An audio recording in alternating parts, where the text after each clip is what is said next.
Hello, everybody, and welcome back. It is me, your old pal Orpheus, again with another edition of Orpheus Plays. Yeah, we're playing GTA Online today as I putter along here in my ultralight. This is a stealth ultralight, which means I got this special carbon prop, right? Apparently, that makes it so I can't be seen on the map. I mean, hey, why not? I've got a bounty on me, so. Yes, I managed to keep bounties through several different playing sessions. Most of the time I screw it up. You're supposed to stay alive and outside for an entire game day, right? But I screw it up all the time because I go into buildings and I do reload screens. So anytime that you get a reload screen, so you go into a bunker, you go into your hangar or your yacht or something, it resets it, right? So you have to do another whole game day. And so I go, I hide and I do little, sneaky raccoony things, and I go like into the tunnels underneath the city and stuff. I set traps and all that. And so I managed to keep bounties for like literally hours of real time in game. So anyway, hey, how you doing? Welcome back. I hope you're doing well wherever you are right now. Yeah, that's right, you, the person watching right now. You're sitting there on your tablet or your phone or wherever you're watching this, and you're watching me, which is awesome. I love that, and I love that you are here with me today. Anyway, so as I'm puttering around here, I'm flying around here on the wonderful Los Santos map, what I was thinking, am I still, because I just noticed I had my microphone on here in the server, which would be kind of strange to people. They'd be like, why is this guy just talking? Anyway, as I'm moving along here in this really expensive thing, like this was $250,000 or something like that, maybe a little more. Anyway, there's a concept that I want to talk about today that a lot of people, I think, they struggle with. And it's something that's really basic and at the same time really complicated. And it is a concept that kind of dominates games like this, right? And it's money. Money, money, money, money. Everyone says that money does not buy happiness and that it can't buy love, right? I'm not sure I agree with that. And, getting rid of any sort of, let's dump all the goodness of humanity thing for just a second. And I'm a little stuffed up. I got a cold today. So, sorry about that. Try to bear with it. I sound a little nasally here. But, I don't necessarily think that money cripples any sort of ability for happiness or for love. And, of course you're like, well, of course it doesn't. But the thing is, you've probably heard money doesn't buy happiness, but money can buy a jet ski, and jet skis make you pretty happy. Well, okay, again, way oversimplification of a concept that is, it's deeper than just like, are you happy, are you not, and does money contribute to that? Now, of course, one of the biggest things that people fight about, one of the biggest things that is a relationship killer and a leading cause of divorce and fights and murders and just all sorts of violence in the world is money, right? People need money for certain things, and whether you're spending that money on drugs or bills or your children or a party or whatever, happiness can come from getting those things. Happiness can come from, knowing that you've got your bills paid. Happiness can come from knowing that you're going to be able to feed your family for another week, month, year, 10 years. It means that you'll be able to retire at some point, right? And so there's this idea that money doesn't buy happiness, but it can buy your way out of situations that cause grief and stress, okay? No, it can't buy someone an extra moment of time on this planet, except Led Zeppelin wasn't exactly right with that, with Stairway to Heaven.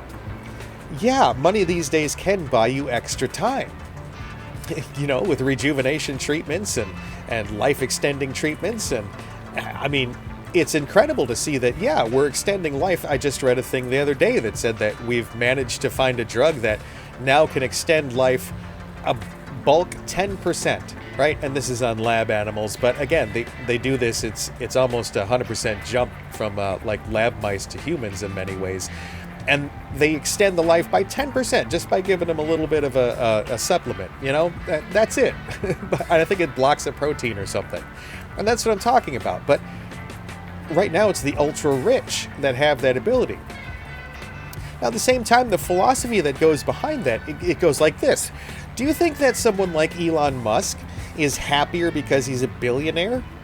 Do you think that the billions of dollars contributes to his happiness? Do you think that that's someone who sits on a pile of money and looks at it all and says, ooh, yeah, I'm happy now, I can do anything I want?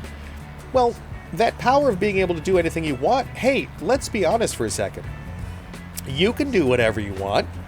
Now, there are consequences if it's something that impacts someone else's life, right? So you can walk into a car dealership and say, I want that car, and just get in and drive away. Of course, it's illegal. You'll get arrested for it. And that's what I'm talking about. Money can buy you that car, but does that make you happy necessarily? Of course, in this theoretical situation, you're hopefully deciding to take a nice car, right? Or if you're someone like Elon Musk, you're choosing to buy a nice car. But does that car give you happiness? Sure, it can get you from point A to point B, which is most of what's important, right? But when you think about it, that money doesn't buy him the ability to be happier than he already is. There's a certain baseline that gets pulled up every single time that you have more money. Right, when my wife and I first moved to this town that we're in a little over a decade ago, we didn't have really any money at all. And we managed to make it every single month. Now, there were some months that we were late on rent. There were some months that we were late on bills. There were some, second notices and final notices on some, utility payments and things like that. We've had to, do strange agreements with different companies so we could keep our power, our water, our sewer, right? But as time has gone on, we've started to make more money. We've started to mature into our situation in life. And the baseline that gets pulled up with that is we make more money, but we also now spend more, right? The taxes, when you do them every year, go from the 1040 EZ to suddenly having to fill out a bunch of extra forms for different donations that you've made and different properties that you own and different kinds of deductions and tax exemptions and all sorts of stuff like that. The thing the baseline pulls up is the complication, right? So you're thinking right now, money could buy me all sorts of stuff. It can make me so happy. But money also complicates your life. It makes it so that you're always trying to figure out how to get more. You're always trying to figure out how to keep what you have.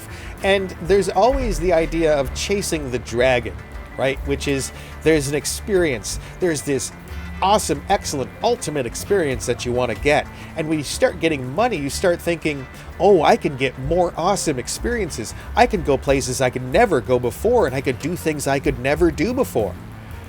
But then when you do those things, when you buy those things, when you go those places and you stand at those places, so I have always had a goal of going to Egypt and being at the Great Pyramid of Giza. Well, when I'm standing in front of the Great Pyramid of Giza, is that a life goal that I've achieved? Do I suddenly feel better about it, and happier with life?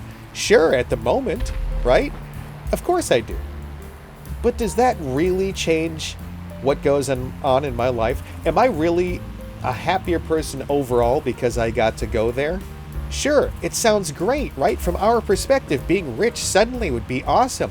The reality is, you're not just suddenly rich unless you got an inheritance. And a lot of the problem with that you'll see, right, is when people get a huge inheritance or they win the lottery, many of them will be broke within a year or two.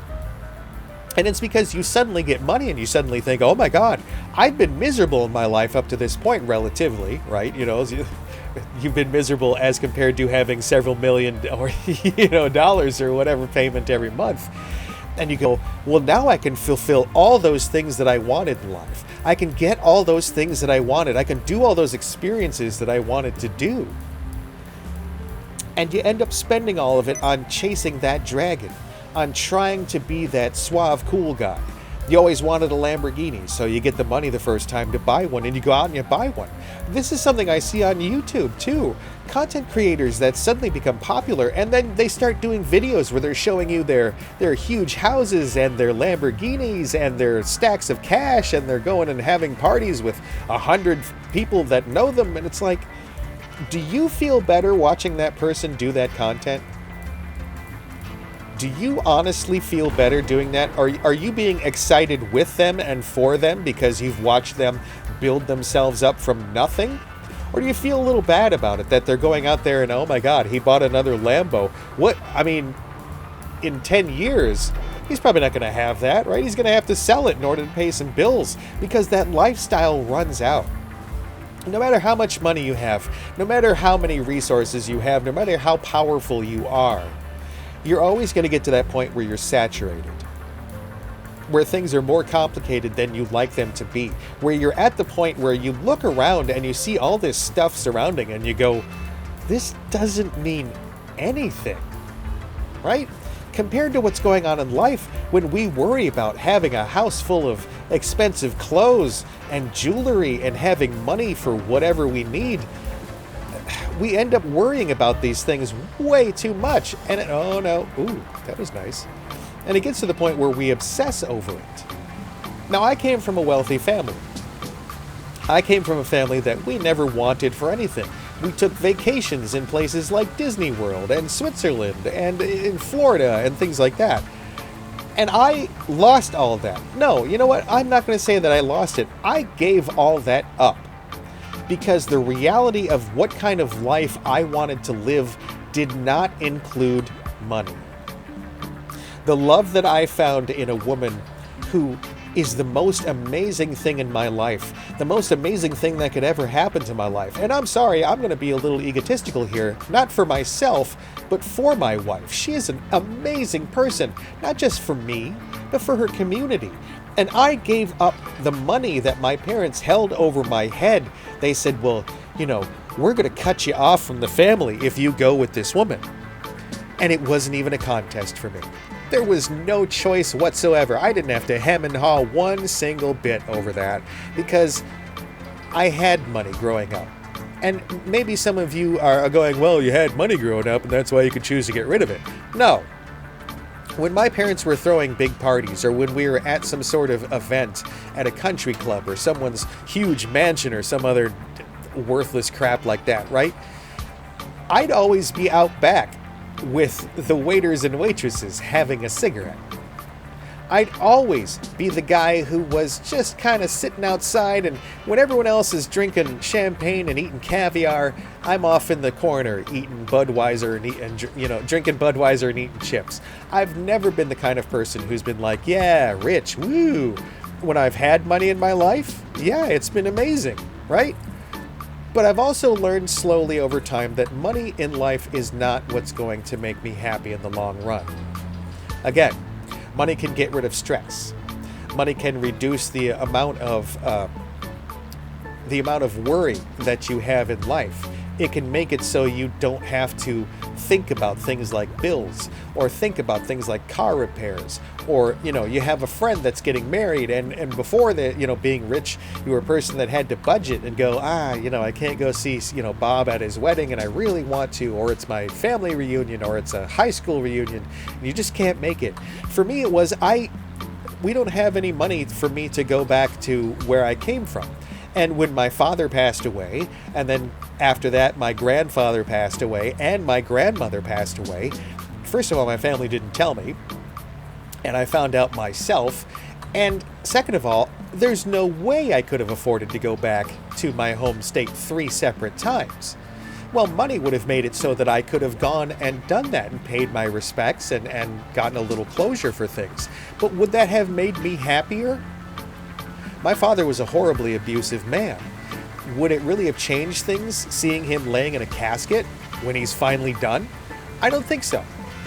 And I think that we have to be able to give ourselves the ability to let go of that idea that, if I don't have money, I'm going to be miserable. Because a lot of the times people think the opposite when they say that money can't buy you happiness. A lot of people are actually saying that being broke makes me miserable. or makes you miserable, or makes life miserable, when that's not the way that you should look at it. And I know, I'm here sitting here playing GTA Online, and I'm looking all, I'm talking to you all confident and everything, but believe me, I have my own financial troubles. My wife and I have our own financial troubles in life, but I'll tell you what, I'd rather have some financial troubles and some hardships and challenges to overcome with my wife than I would just having all the money in the world to be able to write checks for whatever I wanted to, and we just skate through life and we don't gain any experience. We don't gain any wisdom. We just float around. And that's not to say that rich people or people that are comfortable don't get to experience wisdom and knowledge in life. But I think when you have to scrounge and save and scrimp a little bit and worry a little bit, every time that you worry about something, you're tempering yourself like a piece of steel. You're making it so that your psyche, yourself, your being is stronger, is harder, is more flexible, because you've made it through so many things. I've gone from living in multi-million-dollar houses with my parents. Don't get any weird idea. I'm not like a crypto millionaire or anything. God, no. But I've gone from living in places like that to being completely homeless. And being completely homeless without anywhere to stay at all. Like, I've been homeless where I slept in my car. And I've been homeless where I didn't have a car to sleep in. Where I had to find a little alcove or something to duck into. And that's why I don't think it's the money that buys happiness. It's the understanding that you look at where you've been and you imagine where you'd like to go. And does money have a huge part in that? Or does surviving, making it through, living every day, learning things every single day, is that what is more important for your happiness? Because I'll tell you what, the money that I've gotten in my life and that I've had in my life has not made it so I experience more in more places, feeling more emotions for things. I've stood on the top of mountains and watched the sunrise or the sunset, and people around me are wiping tears from their eyes, and all I'm thinking about is, my God, it costs a lot of money to get here, right? Like, it cost $1,000 for the plane ticket. It costs $200 a day for the hotel, and this it's like when, my wife and I could never ever go to Disney, right? First of all, it's ridiculously expensive. But second of all, it's like we watch these walkthroughs where people are like, they're going through Disney and they're going on the rides and it's just them carrying a camera around, right? But when you break it down, it's like the joke that I always tell my wife is like, you hear kids screaming in the background and I always speak for the parent and go like, you shut up. You know how much it's costing me per minute to bring you here, right? That's the thing. Because it literally, if you think about it and you're too obsessed about it, it costs you like $30, $40 a minute sometimes to be at Disney, right? So that's what I would always have to be thinking about, right? This is a tremendous experience going somewhere like Machu Picchu or you're going to the Great Pyramids or whatever. And I'm the sort of person that I look at that and I'm having that experience and I go, you know what, we're going to have to leave in a couple days. This is just something temporary. And everyone's looking at it through their cell phones and taking selfies and stuff, and it all feels so fake these days. Well, you can have a more amazing experience. See, I can look out my door right now and there are places where people they hike up to and they put flares on the top of it from sundown until a couple hours afterwards. And you see that sometimes once or twice a year. And it's something that's amazing. It's inspiring. It's people climb to the top of that mountain and they put these things that everyone around them can see, right? And I bet you that those people are more satisfied with their lives than someone who spends their entire time going from place to place and drinking the most expensive wines and champagnes and smoking the most expensive cigars and posting all of it on Instagram to show everyone how happy and rich they are. I don't think you have to do that. I think you can look at your life and find as much value as possible in it, and you can be happy no matter what your situation. I know that I'm happy with what I got most of the time. Of course, it's not perfect, right? Money would make it a little bit easier, and I'd love to have more money. But I'm realistic too by knowing that that's not going to mean that everything's going to be perfect. So maybe take away from this that you can find things in your life that are equally as inspiring and amazing and incredible without being rich. Without having to put yourself in a position where you think, oh, I'm not as good as that person that I see on social media because I'm not rich. If you're rich in spirit, you're always going to be rich in the world. Anyway, it's another edition here of Orpheus Plays. I have been your way cool host, Orpheus, and I hope you do awesome, and I hope you treat yourself awesome, because you know what? You deserve it. Anyway, we'll see you next time here on Orpheus Plays. Bye!